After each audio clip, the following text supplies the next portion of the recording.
இன்றைக்கி வீட்டிலேயே ஈஸியாக டக்குன்னு முடிகிற மாதிரி ஒரு ஸ்நாக்ஸ் ரெசிபி பண்ணேன். அது எப்படிங்கிறத இந்த வீடியோவில் பார்க்கலாம். நைட் டின்னருக்கு எப்போதும் போல் ஒயிட் ரைஸு, பச்சைப்பயிறு குழம்பு, அப்புறம் வந்துட்டு 2 முட்டை இருந்துச்சு. அதை பொரிச்சு நைட் டின்னரை ஃபினிஷ் பண்ணிடலாம் அப்படி யோசிச்சுட்டு இருக்கும்போது தான் ஹஸ்பண்ட் திடீர்னு பகுதி பலாக்காய் எடுத்துகிட்டு வந்திருந்தாங்க. இதை வெட்டி சிப்ஸ் போட்டு வச்சுட்டு நம்ம டீ போட்டு குடிக்கிறப்பெல்லாம் இதை எடுத்து சாப்பிட்டுக்கலாம் அப்படின்னு சொன்னாங்க.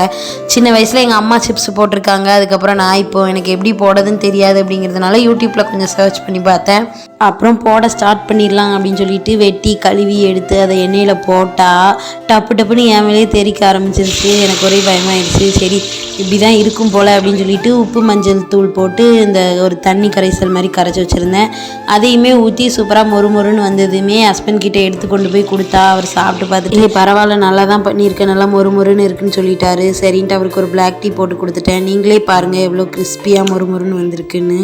எல்லாமே ரெடி பண்ணிவிட்டு அப்படியே ஒரு ஏர்டை கண்டெய்னரில் போட்டு ஸ்டோர் பண்ணி வச்சுட்டேன். நைட் டின்னருக்கு சமைச்சதை அப்படியே எடுத்து சாப்பிட்டு முடிச்சாச்சு. இன்னைக்கு டே இப்படி தான் போச்சு. அடுத்த வீடியோவில் பார்க்கலாம்.